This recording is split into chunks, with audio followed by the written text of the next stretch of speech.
What is up, friends? Rob here, the Medicare Minister, and I'm back with a brand new Spitting Fire podcast for all of you today.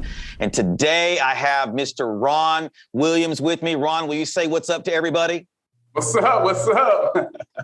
I know he's going to spit some serious fire today, and he's going to bring it with us, bring it for us. But before we jump into it, as always, I like to remind everybody to please comment, like, subscribe, turn on that notification button so that way you're alerted every time we drop fresh content like this. And the reason we do this is because I believe that there's a leader inside of all of you and that your divine creator made you on purpose for a purpose. And I pray that something that we say today sparks something in you to start living on purpose. So Ron, thank you so much, man. As I was talking with you before we pushed the record button, I watched an interview that you did and really loved what you were sharing and thought, man, I really want my audience to hear some of what you were sharing.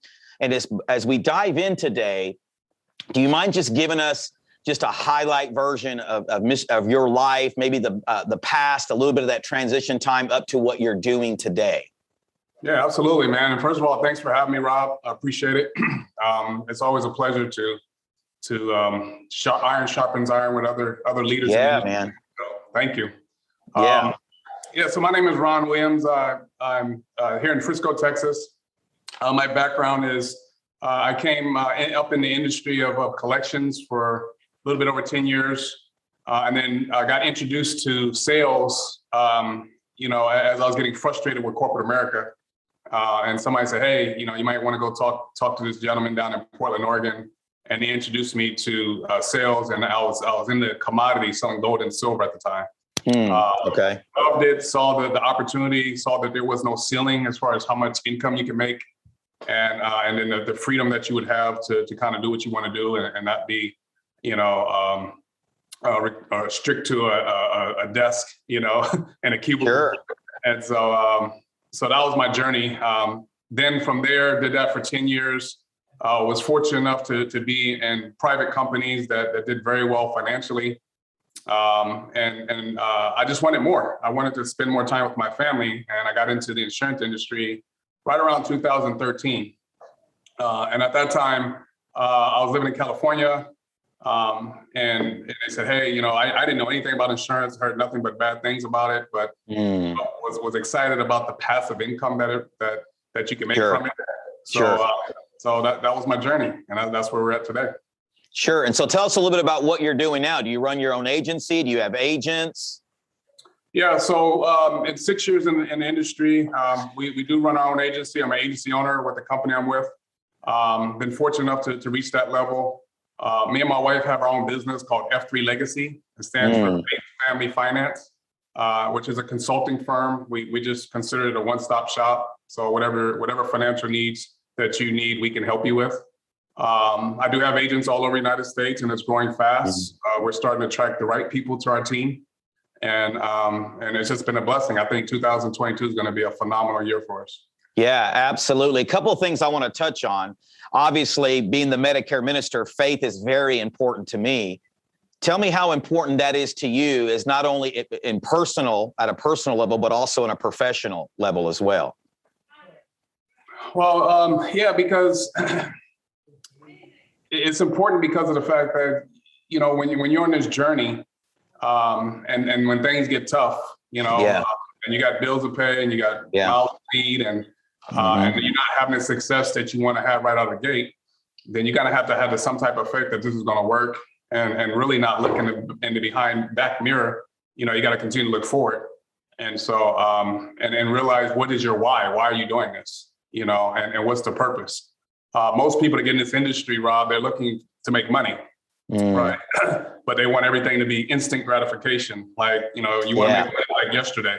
Yeah. And it's a process. It takes a process that you have to go through, because you now have to learn something new. And over time, it takes time to build and become successful. So that faith is very important, because no matter what, God's going to look out for your best interests. He's going to be able to provide. And you just got to stay the course. That's all. Yeah. And I always tell people, as someone who's done ministry and been a minister for over 20 years, I believe God does his best work in us sometimes in the storms, in the valleys, right? Because it ultimately makes us more dependent on him. And that leads me to a point that I love what you said in another interview. You talked about, and I made some notes here about ego and humility. Yes. Right. And as an agency owner, and obviously you're not a rookie and you've been around the block a few times, so to speak. Why do you think so many people struggle in our business or in any business if they're very driven, very successful oriented people? Why do you think they struggle so much with humility? Do you think it's because they have the wrong definition of what it really means to be humble? Yeah, that's a good point. I think so. Well, we're in a what's in it for me society, right? So when we get involved with opportunity, we want to know, okay, how is this going to benefit me, right? Yeah. What's in it for me? Higher commission rate or high commission contracts, or how much money have you made, or what kind of car you're driving? And really, it's like all that really doesn't matter. That's all materialistic stuff. Right. So let's put that all aside and realize it's not about you. It's about how much value do you bring to the market that's to good. determine what people are going to pay, for your services. And so that's why is you gotta be humble. You gotta be humble, Harry, for sure. Right. In this business, and your time will come. I posted something on LinkedIn the other day about I'm gonna continue to clap for other people until it's my turn. Right. Yeah, that's good. To have it, and I think that's what people should have. Is doesn't matter what you did before. It doesn't matter what success you had. It's really where you're at right now and who you're able to serve and go ahead and make impact their lives today. That's what counts. Yeah. And it's so interesting because one of the things that I've always discipled people both in ministry and in just in the secular business world is quit chasing income, but chase impact. Yes. And the more impact or value, like you said, the more the income will follow.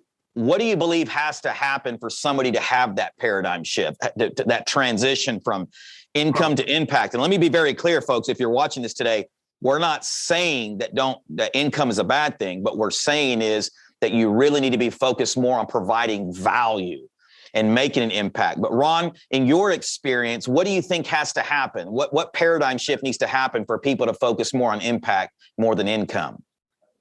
Well, based on our industry, we're here to protect people's legacies, right? Right. And so in the beginning, let's say you're starting off and if you're doing life insurance like I'm doing, you're probably sitting down with hundreds, if not thousands of clients. And until you get that call, right? When that person said, hey, so-and-so just passed away. Sure. Now, if you put that protection in place like you're supposed to as an agent, you now know you've made an impact on that legacy, right? And we just had that happen here about a month ago. The client called me up, or the spouse called me up because I told her to call me. And so I said, okay, I'll take care of everything as you should as an agent. And to relieve that burden, now she just lost her husband. The fulfillment or the impact that I get now is thank God I didn't buy the guy excuses to not get him covered, right? When he told me he wanted to think about it, or when he told me, he doesn't really see value in this. And now when she got that check and she got it within a week, right? Then I knew that, okay, this is why I'm here. This is what I've been put on this earth to do, is to impact that lady's life. You got to realize she is a homemaker. So what does she know about money or how to, how to live now? She doesn't have any more money coming in. So it was very important for me to make sure that I was very due diligent in making sure that she was taken care of. And I gave her my word, and I gave him my word as a man that I would do everything in my power to make sure that she kept a roof over her head. Wow, man, that's an amazing story. And to kind of transition to this other question I wrote down when you were talking initially, you said this statement, attracting the right people. I think so many leaders get that, messed up, where we want to hire that person or bring that person in for a Band-Aid fix or just because they have a flashy resume. But you talked about attracting the right people. And I've heard it said this way, that we don't attract what we want, we ultimately attract who we are. Absolutely. So let me ask you something. What was something that had to change in Ron personally in order to attract the people to your agency? Can you share a little bit about what had to happen in you personally to attract those right people? And that's a good point. I had to become the person that I felt people wanted to work with. And I had to be honest with myself, right? That's good. I know my past and what I was, the way I was raised and so forth, and the way I thought. I had what we call a fixed mindset rather than a growth mindset. Yeah. And then also, I wasn't applying the principles that I was studying. I was doing personal growth, but I wasn't applying it. And it's a big difference. And so now I had to change. I just had to change the way people viewed me, right? Like I know what I bring to the table. I know how valuable I am as a person. I know how much of an impact I can make. But now I need to go out here and lead by example and show people, hey, listen, here's who I am. Full transparency, right? Yes, have we had some great years financially? Sure we did. Have we had some bad years? Absolutely, right? And I'm not afraid to tell you, both sides. So, and that's what people are looking for is transparency and authenticity. Like you're going to struggle in this business, right? We know that, okay? Yep. And then don't be afraid to talk about the struggles and the fear and uncertainty and lack of confidence that we have when we get in. And then say, hey, okay, well, here's where I used to be at and here's where I'm at now, right? And so what people are looking for, they're looking to be led. And so at some point, you're going to have to decide, all right, am I a leader or am I a follower? And so you're just going to have to go out here and lead by example. And then those people will now want to work with you and want to be a part of your team. Yeah, man, I love what you're saying. You're spitting some fire, man. I love it. Leading from the front. I want to go back to something you said. I love that. And I want you to define that for us. You said fixed mindset versus growth mindset. Did I hear that correctly? Yes, sir. Can you define what that means? Maybe there's somebody watching today that is maybe in that fixed mindset and they need to hear from Mr. Ron today on how to transition out of that. Can you talk a little bit about that? Yeah, absolutely. So fixed mindset is hey, you feel entitled, right? Or you're blaming everything that happened. Like, hey, the lead sucks. Okay? Oh man. Or I'm not making enough money, right? Or my mentor is not helping me. He's not giving me the support.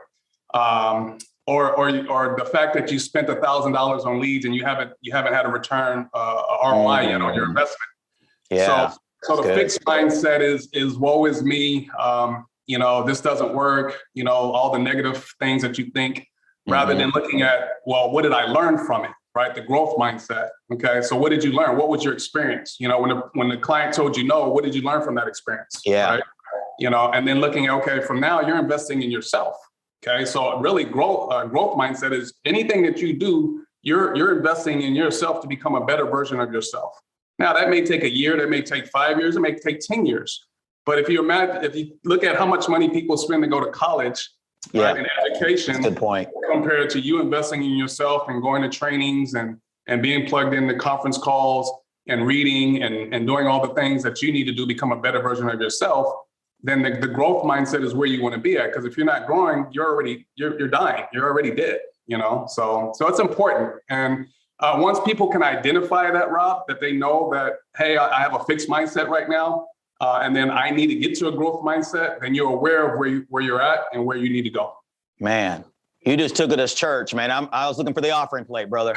I'm telling you, man, I love it. I love it. Listen, here's what Ron is saying, and I want to pause here just for a second. And I've said this before in other podcasts. Your blaming is blocking your breakthrough, which is ultimately blocking the blessings that you're looking for. Right? We got to stop blaming. We got to get out of the blaming and got to put the mirror in front of us, and we got to start looking at us and going, what can I do to get better? What can I do to grow? How much more can I invest in myself? Because the one thing you can control is what you do. And I love what you're saying, Ron, there, and I appreciate you sharing that. Let me ask you this. What do you believe from you being a leader and then having mentors and whatever space, what do you believe is a top leadership trait that a leader needs to possess in order to lead people? Is there one in particular that just really comes to mind? Man, that's a good question. What leadership trait does a leader need to possess to become great, you said? Yeah, like what is one do you think in your experience, in your journey, What have you seen in maybe some mentors, but what have you maybe adopted yourself that you go, a leader must possess this if they're truly going to lead people? They must be willing to fail. Yeah. Tell us a little bit more about that. Well, yeah. So, there's a book called Go for No. If you haven't read it, I recommend you pick it up. I forgot the author's name, but in that book, he talks about what level of failure do you see yourself, right? And the more you fail, the more success you're going to have. So you're not afraid of failure, which most people are, if you think about it. Like as humans, we're afraid of rejection. We're afraid of somebody telling us no, or we're not interested. And really, no just means not now, right? We all know that. So you got to be willing to fail. You got to be willing to make mistakes, not looking at, the awards you get, like, oh, you got a degree or you've had success here. Okay. Right. How many failures did you have to get to where you're at, right? How many times did Michael Jordan miss a basket but won 7, 8 championships or something like that? Yeah. Right. And then it's just, that's my trait. My thing is how fast can you fail to get to where you need to get to? And I love that, man, because we live in this, what I call Hollywood version of people's lives, right? This little highlight reel. And I love what you said early on, that a lot of leaders are scared to share that side of it, right? They'll go take pictures in front of fake Lamborghinis that they don't own or fake mansions. But instead of just telling people, hey, you're going to fail. I've been there, done that. But trust me, you'll get out of that. So I love that, being willing to fail. And then I love what you said, be willing to be transparent enough to share the struggles with as well. What do you think the biggest breakthrough that you've had personally, like in your life, as you look back over your journey in various industries up into where you're at, your past up to where you're at now? What do you think the biggest breakthrough that you felt like you had to have to contribute to the Ron Williams we see today? Was there a defining moment in your life, whether it was spiritual, whatever the case may be? Yeah, absolutely. I'm glad you shared that with me. I'm getting chill bumps because I had a life-threatening event happen this year. And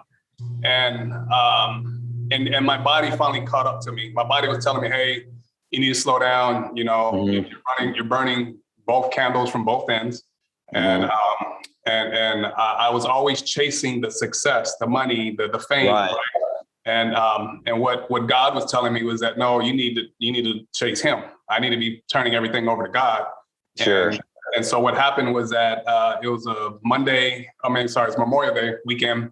I came home, me and my wife went to a friend's house to eat. And when I got home, I started to feel weird, like somebody drugged me.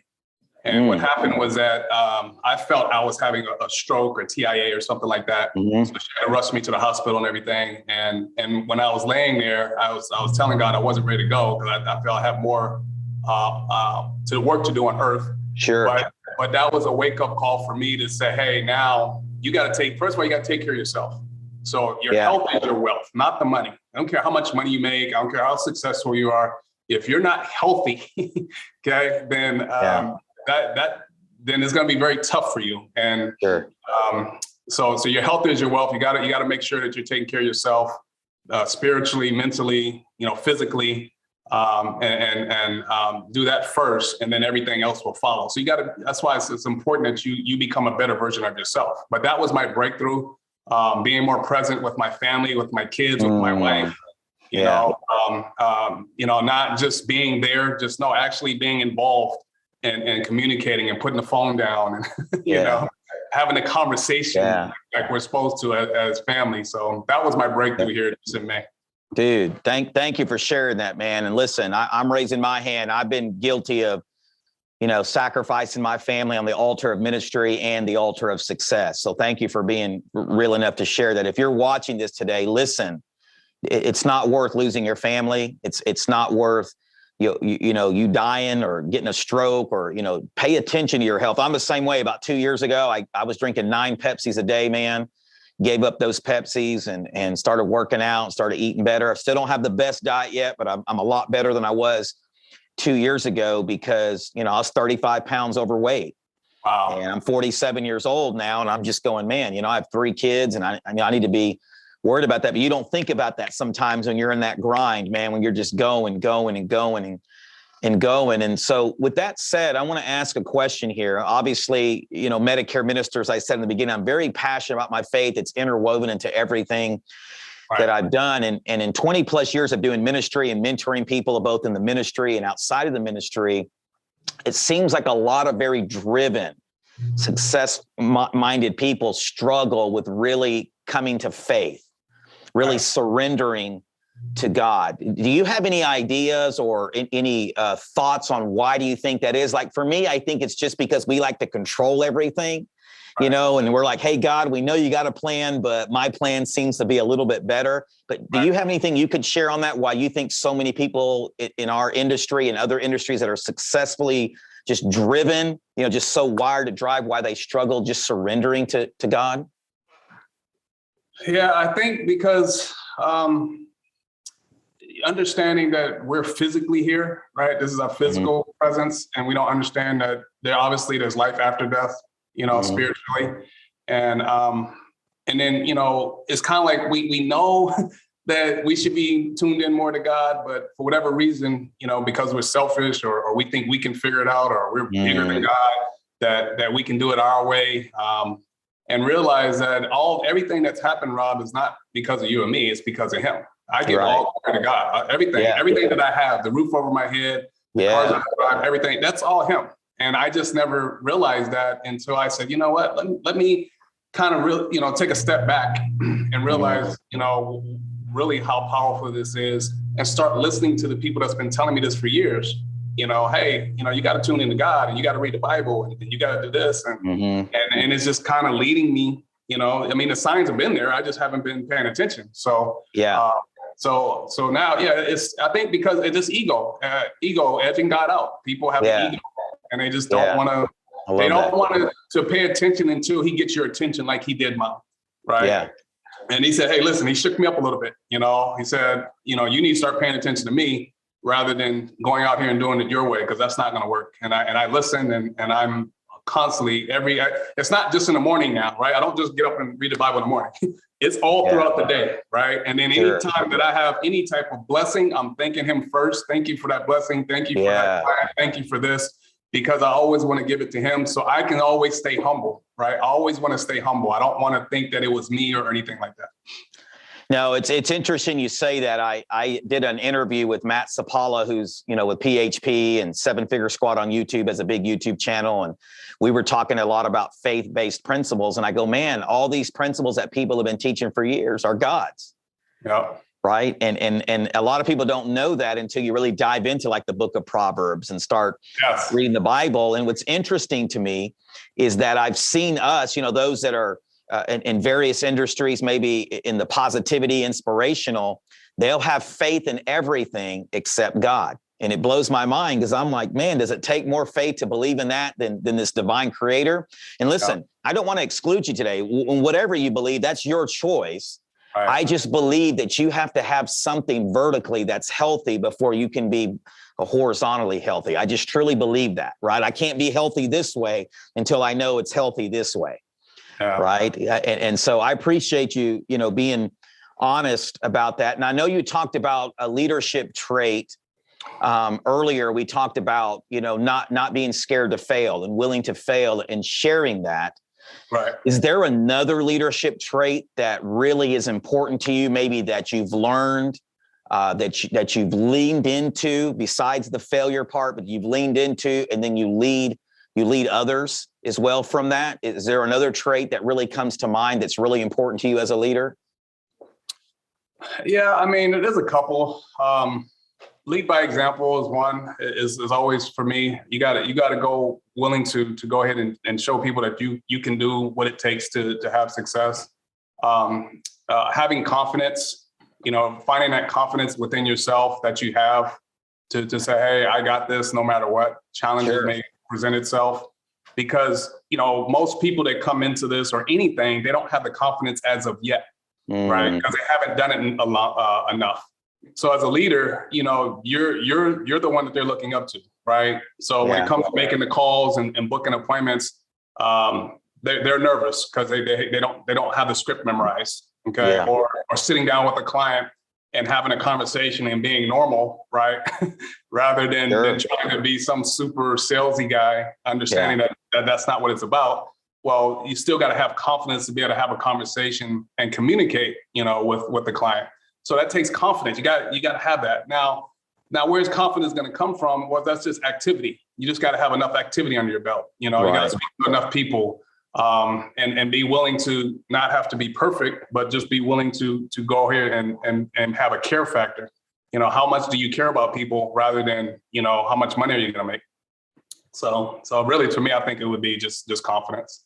Yeah. And it's really interesting how many people don't get that. I was interviewing a lady by the name of Leslie Schofield from Innovative a couple of months back. And she said that she doesn't talk about writing apps anymore. She calls it protecting families. Yep. And that one little small change in her mind helped her go to that multiple six-figure money earner. And it's interesting how something that small, like you just said, caring for families instead of just writing someone some apps. But you and I both know, whether it's Medicare, life insurance, or whatever sales industry you're in, a lot of people are just money, apps, deals. And they forget the part of just, if people really know how much you care about them, that transfers from you, the sky's the limit when it comes to the income.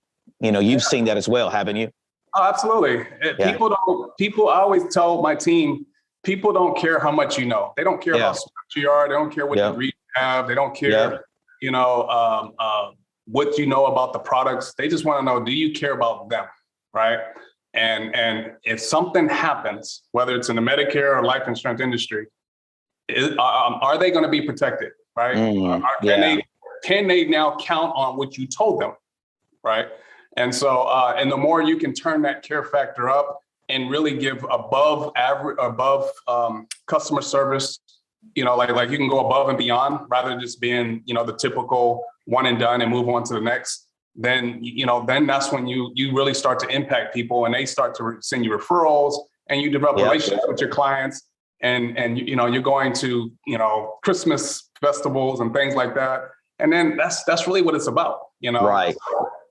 I always tell them, you're not just an agent, you're a consultant, right? Right. And it doesn't matter what industry you're in. But how if they don't remember your name when you call, if you call somebody and they say, hey, what's your agent's name? And they don't know your name, then you didn't do your job. Right. So you're just another agent. Right. So they should know who you are. They should know about your family. They should know about your kids. And that way now you're part of their family, in this industry. So. No, that's a great point. Let me ask you this. I ask everybody that comes on the podcast this. If there was one word that you could use to describe yourself, what would that one word be? Oh man, that's a good one. What word would I be? Oh, man. I would say, wait a minute, hold on, let me think. Yeah. I would say relentless. Relentless. Okay, so part B to the question.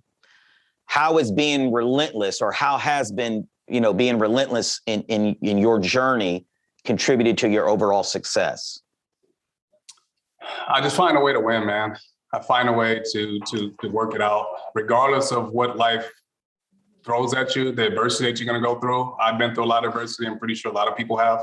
And every time you go through something, you just got to keep going forward. You got to keep climbing up that mountain, like John Maxwell says. Yeah. So you just gotta find a way to make it work, no matter what. It's never going to be a straight line to where we're going. So yeah, I find a way, and I have a no quit attitude about it. I'm not quitting anything. And so for the person that's watching this right now, or the people that are watching this, was that something that came natural to you? Was that something you had to cultivate? Was it just hardships in life, just, kind of fueled that in you? Do you mind just giving us a little insight into that? Maybe someone's out there watching right now and they feel like quitting, right? And they go, I'm not like a Mr. Ron Williams here, man. He's awesome. He's got all this going on. Tell us a little bit about your journey in that and how you cultivated that in your life. Well, I mean, just the way I was raised, growing up in the environment that I was in from a dysfunctional family, and the trials and tribulations that I've gone through as a kid, in life, in all stages, right. Then it's just like, okay, well, I'm still here, right? So when you get diagnosed with having, a heart condition at the age of 30, okay, I'm still here. When you had your cousin, one of my cousins got murdered when I was in high school. Okay, well, I'm still here. Growing up in the streets where we grew up in LA and having to decide, do you become a drug dealer or not become a drug dealer? Do you become a gang member? Right. All these tough choices that you have to go through. It just kind of defines you. So, and then I love sports. So I was very competitive. I hated to lose, right? So I had that, I hate it. Every time I lost, I used to cry as a kid. Playing baseball. Like I hated to lose. And it's just like, okay, I'm just going to continue to be competitive. I want to be number one, business. I want to be the number one producer. So it's just, okay, we're going to continue to find a way to get better, and iron sharpens iron. And as you start to mature, then it's like, all right, who am I surrounding myself with now? Right? How am I talking? Like before I used to talk ghetto fabulous because I was with ghetto people, And now I had to work on my vocabulary and reading things that I never wanted to do. Like I would never read a book, back then, but now that's all I do. So like where you were at in the beginning and where you're at now, you're two different people, right? And never prejudge anybody. You don't know their past and where they're at and where they're heading, right? And so it's just really let your test be your testimony. Yeah. Yeah, and I love that, man. And as someone who kind of grew up in a rough background, single mom, food stamps, wearing the same clothes all the time, being embarrassed every time, you went to school, having to wear the same things. I just had to learn in life, and I think you're saying this in a different way, that you have to understand that life is happening for you, not to you. Right. And so many people get stuck in that victim mindset and never get to the victor's part because they can't make that subtle change. So thank you for sharing that. And I totally agree, man. There's people, listen, if you're watching this right now, there's people in your life that you're giving VIP access to that need to be in the nosebleeds. Okay, I'm just being honest with you. I don't know how to say it any other way. That it's not making you a butthole. It's not making you mean. It's just that you need to take an audit of your circle, your tribe today, and you need to make those tweaks in order for you to go to the next level. So as we finish up today, Ron, and man, thank you for being so generous with your time, man. I know you're a busy guy. Appreciate you, spending some time with us today. Where can we find you online? Like what platforms are you on? I'm on Instagram. I got a YouTube channel that is growing, Facebook, obviously, and LinkedIn. Those are the platforms that I have. The company that me and my wife own is called F3 Legacy. Stands for Faith Family Finance. Just reach out, if you have any questions, concerns, or just need some advice. I'm here to help. I'm always here to help. So, Yeah, and we'll put those links when this drops down the road, because we're recording this obviously on the here in early December. But when it drops here in a few weeks, we'll make sure that all those links to your profiles and website are in the video description. And listen, as we close today, I just want to remind all of you, the reason we interview leaders like Ron and others is because I truly want you to see that God has a purpose for you. Right. I believe there's a leader in all of us. It may not be on as big a stage as some of the people that we interview, but you have a sphere of influence that God has put you in this time, in this season, to lead, and just don't want you to quit. I pray that something that was said today puts fresh wind in your sails and just pushes you and motivates you to not quit and go, you know what? Isn't it about time that I win? Right? Isn't it about time that I go after the dreams and goals and vision that God has for my life? And so as always, once again, I want to encourage you to like, comment, subscribe, share this with someone who needs to hear this today. Ron was spitting some serious fire today. And I know there's, if not you, someone else in your life needs to hear this. And I just want to thank you guys for joining us today. God bless you. Make it an awesome day. I'm putting a box around the word make. You got to make it an awesome day. And we'll talk to you soon.